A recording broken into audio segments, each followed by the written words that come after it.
तरफ जाना है, लेकिन इजराइल ने एक तरह से अपना बदला ले लिया है। इस्माइल हानिये जिसने 7 अक्टूबर का वो हमला अंजाम दिया था जिसमें 1200 लोगों की जानें गई थी, उनको चुनकर मार लिया गया। तेहरान में मोसाद ने, जो खुफिया एजेंसी है इजराइल की, उसने इस पूरे ऑपरेशन को एग्जीक्यूट किया है। लेकिन मोसाद इससे पहले भी इस तरह के खतरनाक ऑपरेशन एग्जीक्यूट करती रही है।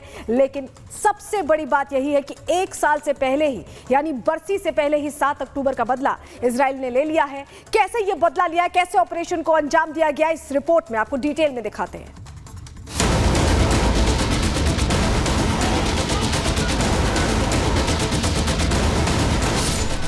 7 अक्टूबर 2023 ये वो तारीख थी जब हमास के आतंकियों ने लक्ष्मण रेखा को पार कर इजराइल में नरसंहार करते हुए रक्तपात मचाया था। इजराइल में खून की गोली भले हमास के आतंकी खेल रहे थे, लेकिन जिसके इशारे पर यह सब हुआ उसे ही इजराइल ने नेस्तनाबूद कर दिया। दुनिया की सबसे खतरनाक और खूंखार एजेंसी ने ऐसा चक्रव्यूह रचा कि हमास का नंबर 1 उसमें फंस कर रह गया। ईरान के तेहरान में स्थित इस्माइल हानिया के घर पर हमला कर उसे ढेर कर दिया। हमास के इजराइल पर किए हमले के बाद मोसाद पर सवाल उठे।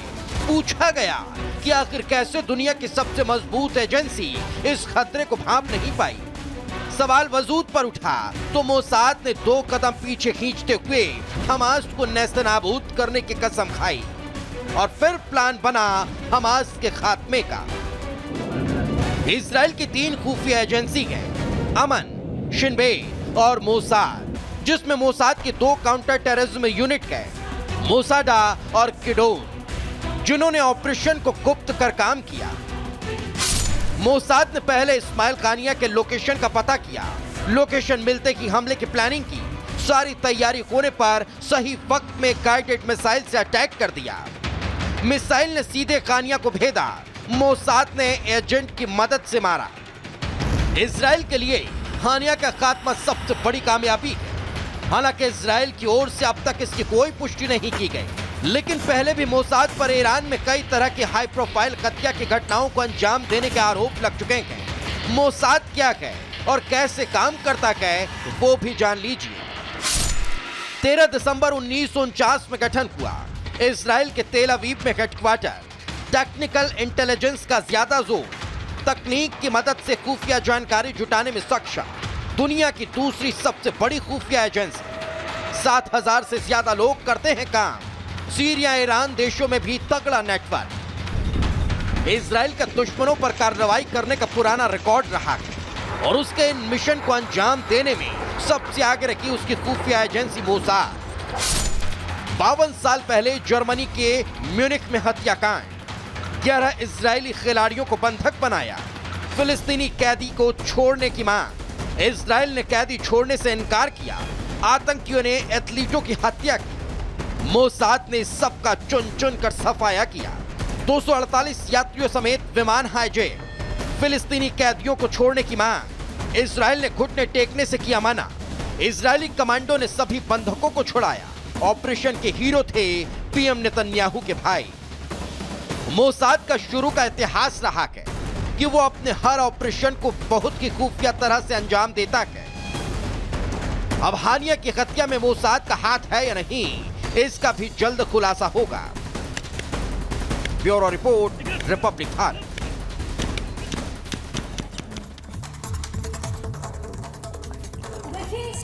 तब से हमास के चीफ का खात्मा कर दिया गया है। इसके बाद से ही अब ईरान के अंदर बदले की ज्वाला जो है वो देखने को मिल रही है। उसे लेकर अब प्लानिंग भी तैयार की जा रही है, किस तरीके से अब आगे जो है वॉर को, क्योंकि अब ये कहा जा रहा है कि इसका असर जो है मिडिल ईस्ट के देशों में भी देखने को मिल सकता है। तो देखिए, खामनेई का अटैक आदेश है। क्या आदेश है? ईरान के सुप्रीम लीडर खामनेई की सुरक्षा पर एक बैठक भी हुई है और इस बैठक में रणनीति तैयार की गई है। कमांडर को इजराइल पर हमले का आदेश दे दिया गया है। इसके अलावा ये दावा एक अमेरिकी मीडिया के जरिए आया है और साथ ही साथ हमला कहां और कब होगा ये नहीं बताया गया है, लेकिन तैयारी जो है वो पूरी जरूर कर ली गई है। बैठक भी हुई और अप्रैल में भी ईरान ने इजराइल पर अटैक किया था और इसी का बदला देखिए लिया जा रहा है। तेल अवीव और हाइफा पर कई अटैक किए गए हैं और लगातार जिस तरीके से अटैक देखने को मिले, इसके बाद से ही अब ये कहा जा रहा है कि अब बदला लिया जाएगा। ड्रोन और मिसाइल के जरिए हमले किए गए। उस वक्त भी हमने आपको लगातार तस्वीरें भी दिखाई थी किस तरीके से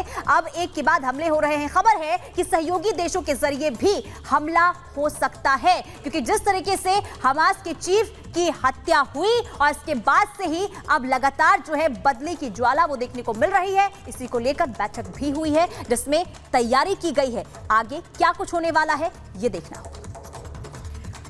तो चलिए कुछ और खबरों का भी रुख कर लेते हैं और बात करते हैं 1 मिनट की उस रिपोर्ट में दिल्ली के गोकुलपुर की, जहां पर रोड रेस का मामला सामने आया। सिर्फ एक छोटी सी कहासुनी पर स्कूटी सवार ने महिला को गोली मार दी। एक रिपोर्ट देखिए।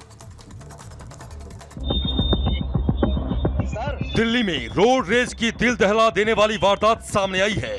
नॉर्थ ईस्ट दिल्ली के गोकुलपुर इलाके में रोड रेस में एक महिला की गोली मारकर हत्या कर दी गई। गोकुलपुरी फ्लाईओवर के नीचे रोड रेस में स्कूटी सवार ने गोली मारकर एक महिला की हत्या कर दी। मरने वाली महिला की पहचान सिमरनजीत कौर के रूप में हुई है। बताया जा रहा है कि पति पत्नी अपने 2 बच्चों के साथ बुलेट से मौजपुर की ओर जा रहे थे। इस बीच गोकुलपुरी फ्लाईओवर के पास एक स्कूटी उनकी मोटरसाइकिल से टकराते टकराते बचती है। इसके बाद दोनों में बहस शुरू हो जाती है। बुलेट पर हीरा सिंह और उनका परिवार सवार था। हीरा के साथ उनकी पत्नी और 2 बच्चे भी थे। दोनों में शुरू हुई बहस आगे चलकर गाली गलौज में बदल जाती है। पुलिस के मुताबिक करीब 30 से 35 फीट की दूरी से स्कूटी सवार शख्स ने एक गोली फ्लाईओवर के ऊपर से नीचे की ओर चला दी। गोली हीरा सिंह की पत्नी सिमरनजीत कौर के गले के पास लगी। घायल सिमरनजीत को जीटीबी अस्पताल पहुंचाया गया, जहां डॉक्टरों ने उन्हें मृत घोषित कर दिया। और चलिए आगे बढ़ते बात अब अयोध्या की करेंगे, जहां एक नाबालिग से गैंगरेप के मामले में सपा नेता की गिरफ्तारी के बाद लोग सपा नेताओं से माफी की उम्मीद कर रहे हैं, तो दूसरी तरफ सपा अपने नेता के गुनाह से अनजान बनी हुई है। देखिए इस रिपोर्ट में।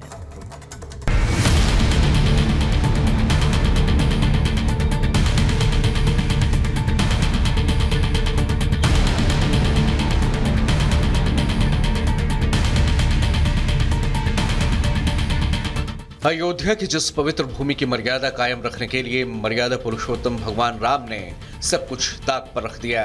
अयोध्या की उस पवित्र भूमि को सपा नेता मोहित खान ने अपवित्र करने का दुस्साहस किया है।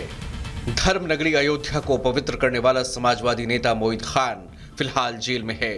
उसने जो किया उसकी कोई माफी भी उसे नहीं मिलने वाली। लेकिन हैरानी यह है कि धर्म नगरी में हुए जिस महापाप की चर्चा ने पूरे देश को शर्मसार कर दिया है, उस आरोपी को छत्र छाया देने वाली पार्टी के नेताओं के मुंह से माफी के एक शब्द भी नहीं निकल रहे। उस पर हैरानी ये कि अयोध्या के जिस सांसद महोदय के क्षेत्र में ये महापाप हुआ, उन्हें पता ही नहीं कि उनकी नाक के नीचे उनके नेता ने क्या गुल खिलाया है। जब तक हम कोई जानकारी न लें तब कैसे हम कोई बात कह सकते। पहले तो जानकारी लेने दीजिए ना। पहले लेट मी नो